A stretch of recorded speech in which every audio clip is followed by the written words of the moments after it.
Welcome to the Future of Field Service podcast. I'm your host, Sarah Nicastro. Today, we're going to be talking about the need to upskill and reskill the frontline workforce with some soft skills and communication skills, and talk a little bit about is that possible? How is that possible? To what degree is that possible, etc. I'm excited to welcome with me here today Neil Thompson, who is the creator of Teach the Geek. Neil, welcome to the Future of Field Service podcast. Thank you for having me. Yeah, thanks for being here. So, before we dig into the topic at hand, tell our listeners, a bit about yourself, your journey, and your program, Teach the Geek. It all stemmed from my initial struggles having to give presentations in front of senior management at the second company I worked at. The first company I worked at, I was a research associate. I only worked in the lab. I did experiments, wrote protocols, wrote reports, and went home, came back, did the same thing the next day. And I didn't have a problem with that. I did that for about 2 years. It was the second job that I took as a product development engineer where public speaking or just communicating with people came into play. At least for the first few months, I didn't have to do any of that. It was very similar to my first job, but then it came a time where I was made a project lead, so I wasn't a product development engineer anymore. I was a project lead. So what's a project lead? Well, the company was too cheap to hire project managers, so they pushed that responsibility onto product development engineers. One of which was having to give presentations on project status in front of senior management on a monthly basis. So we're talking the CEO, CTO, CMO, C fill in the blank O. All these people were in the audience listening to me give presentations. And those first few presentations were absolutely horrendous. I didn't know it was possible to sweat that profusely from one's body. And sweat's not supposed to come out of your fingernails, but there it was. And I know as a lot of the other engineers that had to give presentations who also were made project leads, their presentations weren't all that much better than mine. I think Mhm. the issue that many of us have is having all this technical expertise, but not putting it in such a way that non-technical people can understand. With Mhm. the exception of the CTO, basically everybody else in the senior management team weren't technical. So a lot of the times what would happen is I would have to answer questions after the presentation that I thought I had answered during the presentation. But because I didn't put it in such a way that these people could understand, now I'm sweating even more. I was sweating enough during the damn presentation, and now even after the presentation, I'm sweating even more than that. And it was a waste of time for myself, waste of time for the audience, just a waste of time in general. So I eventually realized that this is something I really should get better at, and I did just because of all the reps I had to do. I had to do this every month, and I basically took everything that I learned in becoming more effective at communicating with these people, and I turned it into an online course, and I called it "Teach the Geek to Speak." And Mhm. it's geared towards people like myself, people that have technical jobs and have to give presentations in front of others, and just how to go about doing it more effectively. Mhm. Yeah. So, when you started being in a position where you had to give these presentations, would you say it was more nerves or more like not feeling like you related to the people you were speaking to, or that they didn't relate to you? Or was it more like actual skill of, here are some of the things that make for an effective presentation, or just a combination of all of that? Oh, it was all the above, Sarah. Hmm. It was not preparing. So a lot of the times I would just get up there and talk. Or in some instances it would be me preparing slides and just putting a whole bunch of stuff on them and reading them when I got up on the in front of people. And it's very difficult to engage people when you're reading because you're not really looking at them. And then, as I mentioned, ultimately what would happen is I get these questions afterwards. So then nerves even came in there. So it was just an amalgam of a bunch of problems that I Hmm. had and that other engineers had given these presentations, and it just wasn't effective. And at some point, unless you want to in case you want to keep being a sweaty mess, you're gonna do something about it. Hmm. Yeah. So the program you created, Teach the Geek. I mean, first of all, I think it's really cool that you saw the opportunity to not just, you recognized, okay, I need to get better at this. If I'm gonna have to keep doing it, I need to get better at it. But you also recognize the opportunity to help others that were in similar positions that had the same struggles. So I think that's really cool. I also think like, it's kind of outgoing, right? I mean, it forces you even further out of the comfort zone because now you're not only doing the presentations and improving your own skills, but you are communicating with enough others that you're helping them improve their skills. So I think that's really, really neat. Tell us a little bit about what the program is like. So it's intended to help people who are going to be tasked with public speaking, correct? That's right. Okay. And it's an online course. So what is just kind of give us an overview of like what's the length and who is it? It's geared toward folks like yourself. So people in highly technical positions that want to improve their skills speaking to a group of non-technical people. Correct. Okay. So how long is the program? The program, if you were to listen to everything from start to finish, is about 90 minutes. And I made it that length on purpose. I didn't want it to be too long because I wanted people to actually finish it. From the bit Mhm. of research that I did on courses, one of the issues that there are with courses is the finish rate isn't very high, especially if there's a lot of modules to go through. People eventually they initially start off all excited about doing it, but then somewhere in the middle they lose interest and then never finish it. Well, if it's just 90 minutes, I mean, that's really difficult to lose interest. I mean, you probably watch movies that are longer. Sure. So I made it that short on purpose. But then at the end of it, there are exercises that I suggest people do to actually improve their public speaking skills. You can listen to all or do all the courses you want, listen to all the podcasts, watch all the YouTube videos you want. But if you don't actually get out there and implement whatever you learn from these various resources, you'll never get better. So I have Mhm. exercises at the end of it to really implement what I talk about in the course. Yeah.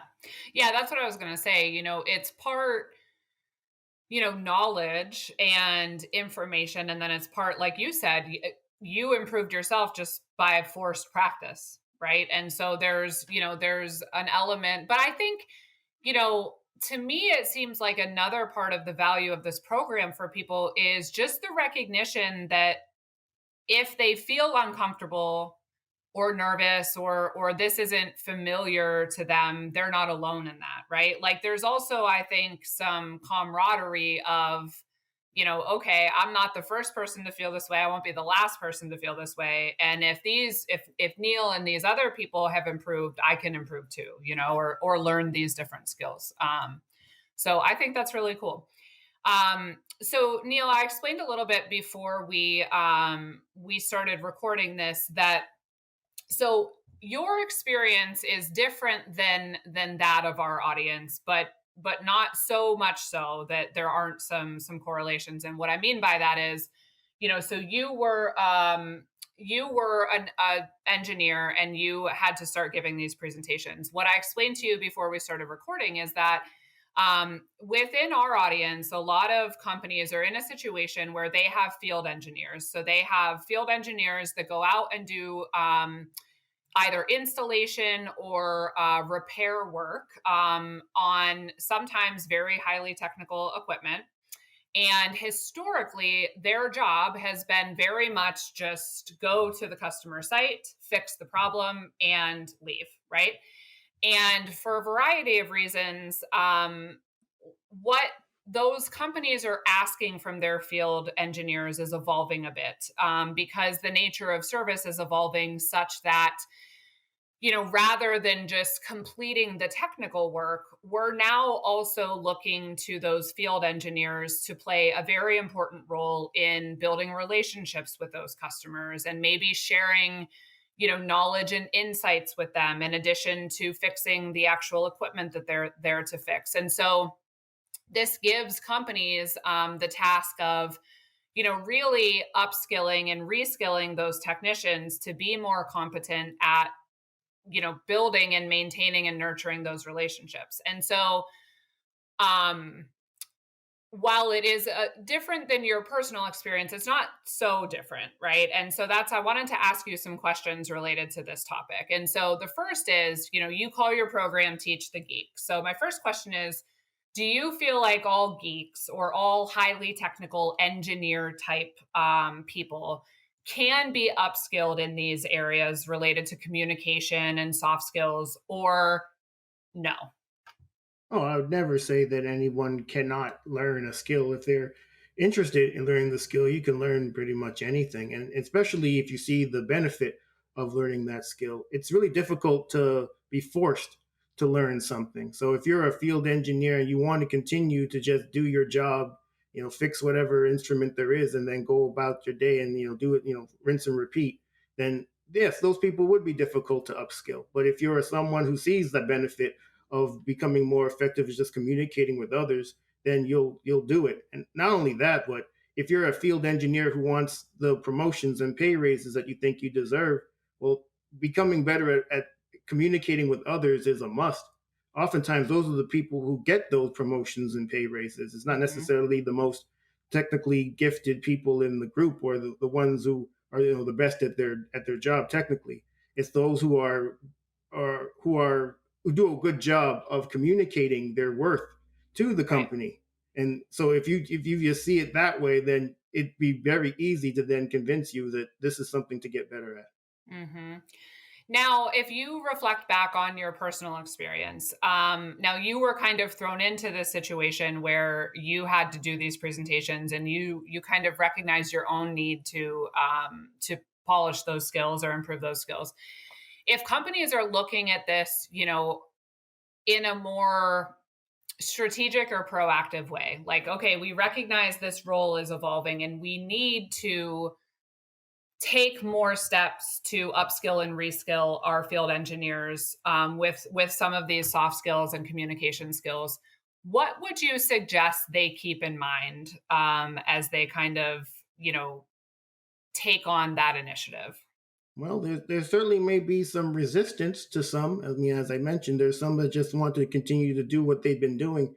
Change can be really difficult for some people, but there are going to be people that embrace it. And so those who do, well, they'll be more willing to go along with whatever strategy that the company has in improving these skills with these people. And for those who are more resistant, perhaps if they see the benefits that the ones who did embrace it are now have, perhaps that's enough to convince them that this is a path to go down as well. Hmm. Hmm. Are there certain approaches or tools or types of teachings that you would recommend specifically for an audience that's highly technical? Proof. You gotta have proof that this stuff kind of works. Hmm. So just even convincing engineers and scientist types to do anything, they want to see some sort of evidence Hmm. that this is something to even bother doing. So having case studies of what people have been able to do when they've gone through, for instance, this course and how it's been able to help them is really helpful in convincing them that this is something that could work for them as well. And one of those case studies that I tend to use happens to be one of my former coworkers. He was a product development engineer just like I was. And as part of our job, in addition to having to give these presentations in front of management, we'd often have to go to conferences and present either posters or even orally. So in the event that we were presenting posters, he would often shy away from talking to the people who'd come up to our poster. And oftentimes I'd have to be the one to do most of the talking. But because he went through the course, he's become a lot more comfortable engaging with others to the point where he doesn't even work as a product development engineer anymore. He works as a product manager. And Hmm. that's moving from product development to marketing. So if you're working in marketing, you're definitely going to have a more customer facing position. So he had to have been way more comfortable dealing with others to have even taken such a position. So obviously something must have worked. I'd like to think that my course has something to do with that. Yeah, yeah, that's really cool. So when you work with people, do you find any commonality in sort of how technical people evolve through this process? Like, is every path different, or are there any kind of common stages or phases of, what it looks like to move from being kind of uncomfortable to getting more familiar and kind of mastering the art a bit? Well, I think for a lot of technical people, there's a lot of technical jargon that they're comfortable with and they use amongst each other. But one thing that they have to understand is that the audience, especially if you're talking to a non-technical audience, they may not understand that technical jargon. So it'd be in your best interest to explain it, or at least use, or perhaps even use other words that are more commonly used.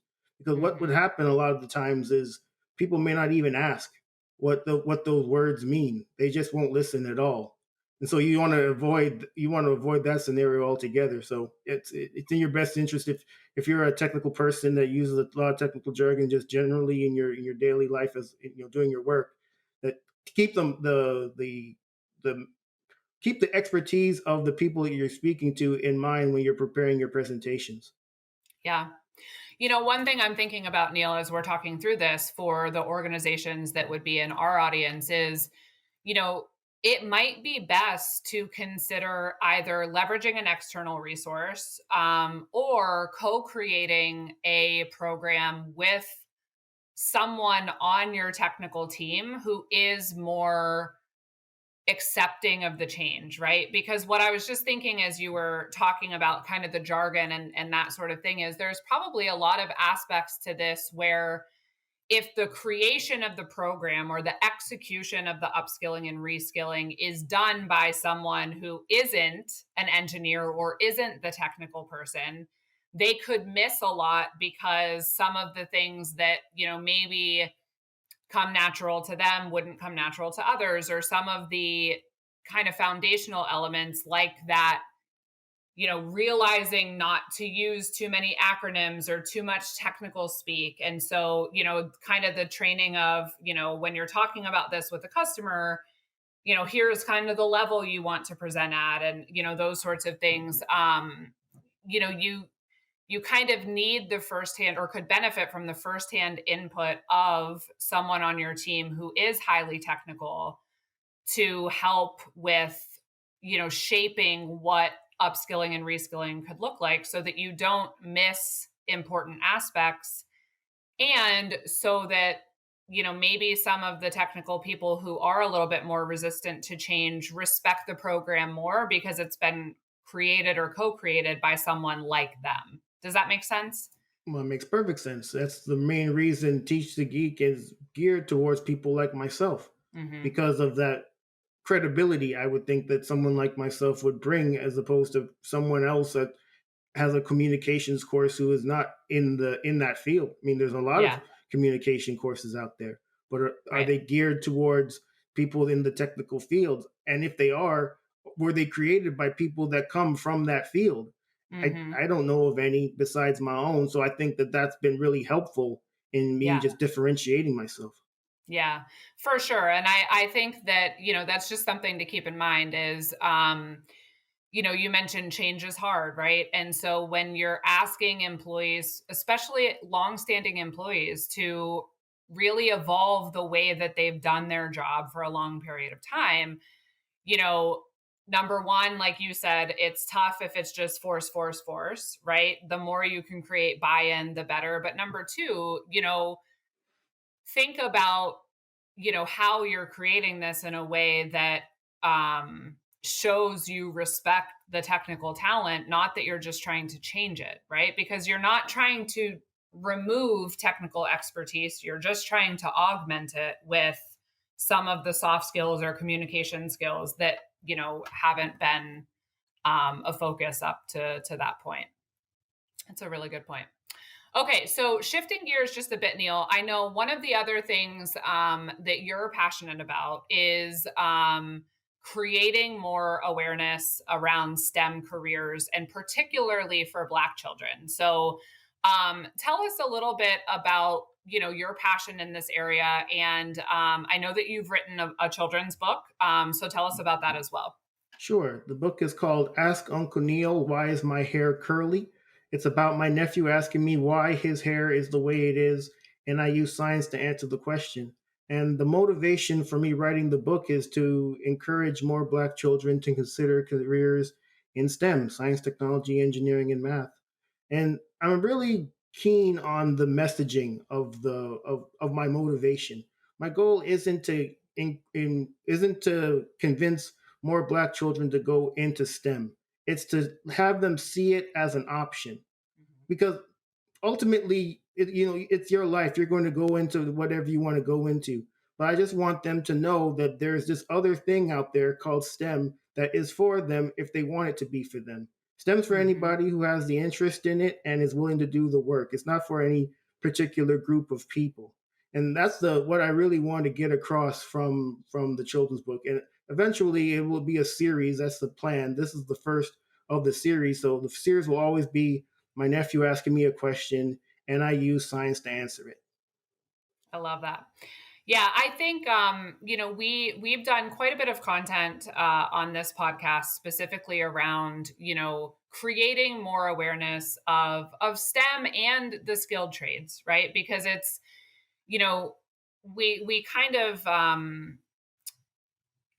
we need to do a better job of emphasizing to young people the wide variety of career paths that exist. And I think to your point, it isn't about advocating anyone go down a particular path at all. It's just about making sure that we're doing a better job of showing all of the options that exist to all of the people that they exist for, and to make sure that you know girls aren't just presented with the options of becoming a princess, right? But there's all of these other options, and that we're doing a better job of representation when it comes to what do these careers look like, and all of those sorts of things. So I really, really like that, and I definitely want to check out the book.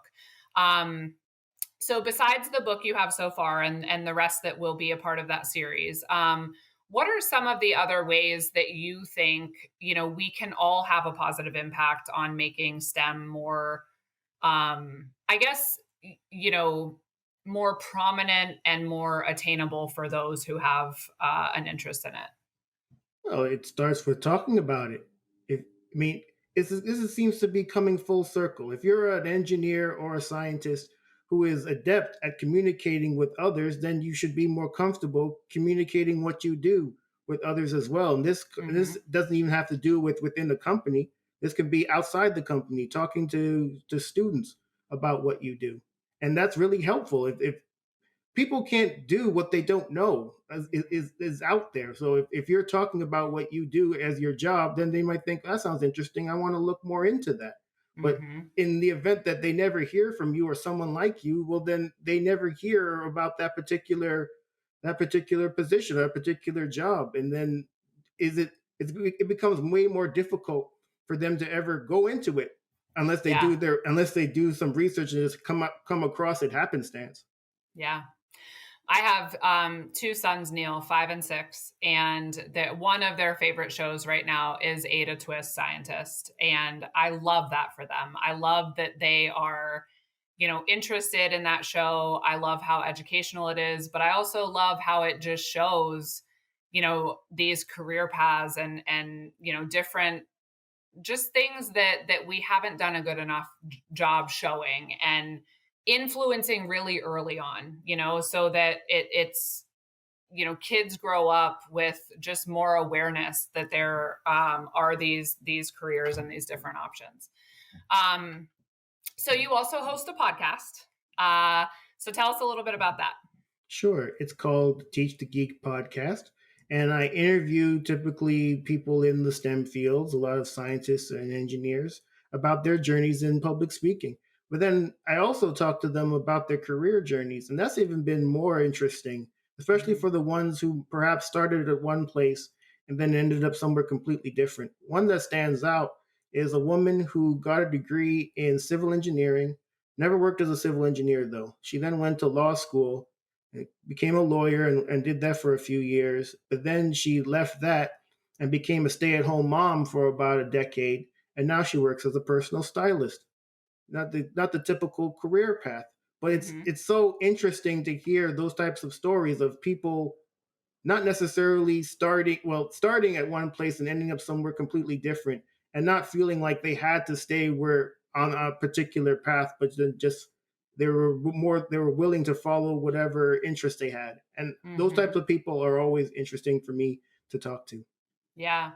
I love that, and I think, that's the great thing about the program you've created with Teach the Geek is people shouldn't need to feel stuck, you know? I mean, there's so many options to learn and to grow, and if there are things about um, your professional life that you want to change or if you want to completely pivot, it's good to know that that's possible and you have, the power to make improvements, you have the power to expand your skill sets and, for people that want to, those stories of how people completely switch it up are really cool as well. Um okay, so Teach the Geek podcast. I want to ask you two questions, and I'm going to pause here to make sure I separate them because I am notorious for asking multiple questions at once and it always throws people off. So, first question is what words of wisdom or advice would you offer someone in your former position? So, someone in an engineering role that wants to improve some of their communication skills. Look for opportunities to do it, and don't shy away from the ability to actually get out there and do it. As I think I mentioned earlier, you can read all the books and listen to all the podcasts, do all the courses you want, but you won't get better at it unless you do it. And don't be that disgruntled engineer or scientist sitting in their cubicle because someone else in the company got the promotion and pay raise that you thought you deserved. If they were the one that was out there improving their communication skills, talking to decision makers, and they eventually got that position and you didn't do any of that, well, you have no reason to be upset. Yeah, that's good advice.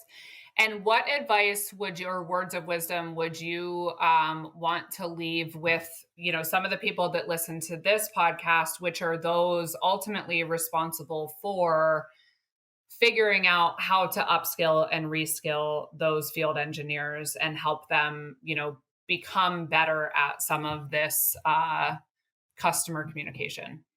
Well, I think to convince people of anything, you have to show them what's in it for them. And so if those engineers are told by by the management, well, you know how people get jobs here, right? It's from networking, it's from communicating with people, decision makers, people in authority. If you're not willing to do any of that kind of stuff, well then you're likely going to be that engineer or scientist sitting in their cubicle upset. And then that pushes it back on that field engineer or whoever the technical person is, and well, to think, well, I don't want to be that disgruntled person sitting in the cubicle. So if this is going to be something to help me so that I'm not that person, well, then bring it on. Yeah.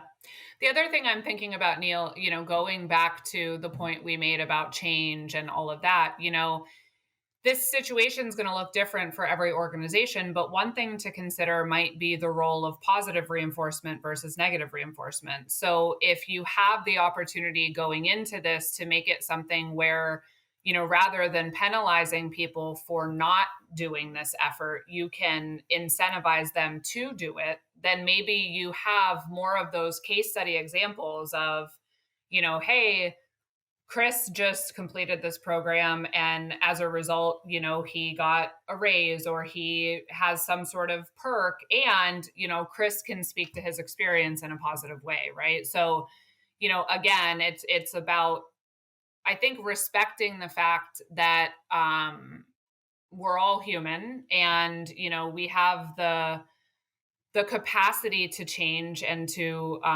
grow and expand our skills, but that the people, pushing that agenda need to do so respectfully and need to keep in mind how they're communicating the benefit to the employee that they're asking this of. Um, that makes sense. Okay. All right, Neil, tell our listeners where they can learn more about Teach the Geek. So we have the program. Let people know about that as well as the podcast. Sure. So the program, you can go to teachthegeek.com, And if you want to check out the podcast, well, you can either check out the YouTube channel or the podcast, and you can get to either of them at youtube.teachthegeek.com. And then if you're interested in learning more about the book, you can go to askuncleneilbooks.com. Okay. Excellent. All right, Neil. Well, thank you so much for coming on and sharing today. I really appreciate it. I think your story is a really inspiring one, and I think it's great that you've created this program and you are taking your own experience and using it as something to help others. And I'm going to check out the book for sure. And I appreciate you being here. Thank you for having me. Yeah. You can learn more by visiting us at futureoffieldservice.com. You can also find us on LinkedIn as well as Twitter at the Future of FS. The Future of Field Service podcast is published in partnership with IFS. You can learn more at ifs.com. As always, thank you for listening.